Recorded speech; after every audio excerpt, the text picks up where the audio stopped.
The royal biographer Angela Levin. Angela, wow, it's been busy, hasn't it, today? Talk me through Tripping of the Colour. It was absolutely amazing. I cried, cracking out before we even start. I mean, to see King Charles be so brave, so strong, and you can see sometimes, I think yes, his stomach hurt, or he just moved himself. It didn't seem very comfortable, but he was there and he was going to go through it all. And the rain poured down, and he had a tiny little table and a place to sit. And I just thought, you know, he's the most wonderful man. He cares more about us and the people who are there serving him than ever. And then, you know, you have as an extra bonus is Princess Catherine, who looked absolutely stunning. She did look very, very slim, though, but she looked beautiful in that outfit. And Princess Charlotte sort of went with it very well.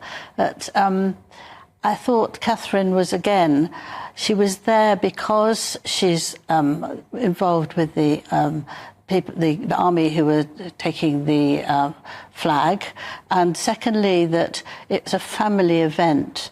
And I was thinking before, who would sit with the three children, because it's always her, and it wouldn't work because William is on the horse. And I thought she's doing that for the family, and she looked stunning. I thought, what an amazing woman, that she actually puts other people before her own wishes. And but little Charlotte is an extraordinary child.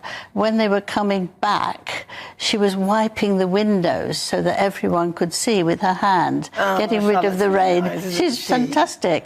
And then she was waving both sides. She was having a great time. And she looked after Louis. She told him off when he was doing a little jig at one point, and when he wasn't sitting properly, and she kept calling him to order, and it was absolutely hilarious. And I think she was doing that on her mother's behalf, so that her mother can be there. And she adores her mother, so she just really wants to help out.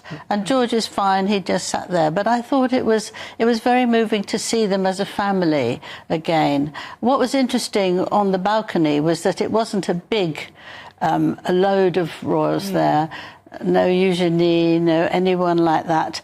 And there were 9 and 3 children, which is very small. But I thought that that's probably because they don't want to get too close to too many people, because Catherine and Charles are too vulnerable, and they would be there. And it was just lovely to see them actually again. In a move that's left royal watchers fuming, Meghan Markle is accused of plotting to upstage Princess Kate's grand return, timing her latest stunt just an hour before a major royal parade. Is this coincidence, or another calculated headline grab? Reports from royal insiders suggest Meghan Markle knew exactly what she was doing. As the palace prepared for Princess Kate's long-awaited reappearance, Meghan's team allegedly launched a surprise online announcement timed perfectly to dominate the headlines. Critics are calling it classic Markle, attention first, timing second. Meanwhile, Princess Kate was making her first public return after months away, greeted by cheers, smiles, and national pride. Her elegance, warmth, and quiet strength reminded Britain why she remains the nation's darling. But within minutes, the spotlight shifted from Windsor to Montecito. What should have been Kate's moment of grace became another episode in Meghan's royal rivalry. Online, the reaction was swift and fierce. Fans of the princess accused Meghan of deliberate sabotage, calling her an attention seeker who can't stand being out of the headlines. Others defended her, claiming the Duchess has every right to share her projects, but as always, when it comes to Meghan, the timing was impossible to ignore. GB-style royal analysts say this isn't the first time Meghan's announcements have coincided with major palace events, from birthdays to charity launches. Some believe it's strategic, ensuring she remains a part of the royal conversation even in exile. Others call it petty, an obsession with winning the spotlight. But what's undeniable is that Meghan still moves the media, even when the palace wishes she wouldn't. As for the palace, silence. No official comment from Kensington, Buckingham, or Clarence House. But insiders say behind closed doors, courtiers were furious, feeling that yet another carefully planned royal moment had been hijacked by Meghan's media machine. One source reportedly said, she knew exactly when to post. It wasn't random. True to form, Princess Kate ignored the noise. She smiled, waved, and continued with her duties, a picture of calm amid chaos. For many Britons, that's the defining difference.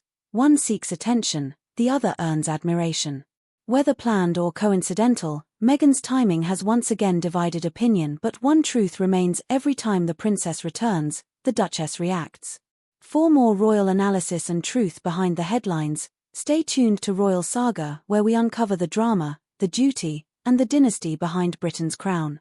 There, but they decided not to have. Some people thought it would be everybody. I thought he would have a lot more people there, but they didn't, and that was fine. And the other thing that actually got my heart was that Prince William and Princess Anne and Prince Edward were getting completely drenched. They were on their horses. They had to go back after the festivities were over, and again they were doing that because that's what you do. And I thought, we're jolly lucky in this country to have a royal family who will put themselves out like that and really do their very best for the nation. And how brilliantly all the military were. Every second it was absolutely right, and nobody would put a foot wrong. Very, very amazing, very moving.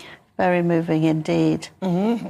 I've got to say, it was lovely, wasn't it? Yes. And all the pomp and ceremony. No one does it better than us. No, nobody ever does, and that's why our royal family is the one that's most popular. And I do have to say, and just a couple of words, that Meghan introduced some raspberry jam and some dog's biscuits just an hour before. Don't laugh. Don't make me laugh. An hour before. Well, yes, but the trooping of the colour. I mean, can you imagine that? The desire to be noticed and to always but do you think something. So? Because you know what, though? This is maybe the timing, and it timed in with this. If it were me and I was marketing it, I'd probably not do it at the same time. I'd actually think that probably wouldn't be as wise to time it then. Seems an odd thing. I think I'd probably... Because obviously the world is looking at the tripping of the colour, aren't they? Yes, but if you go back, it's always just before a big event because she wants the attention. I don't think she works it out that other people would do it. I think she works it out that they'll all look at me. I just want to tell you about one amazing lady. Very briefly. Yeah, very briefly. You've got about 15 seconds. Her name, Baroness Eliza Manningham Buller. She's going to be the first Chancellor of the Order of the Garter, which will be on Monday, and the first female since 1475 to be made Chancellor of the Order of Garter. Well, she's 75, and I think that's very good. She ran the MI5, and she's now doing that. And so congratulations. Well done to her. And to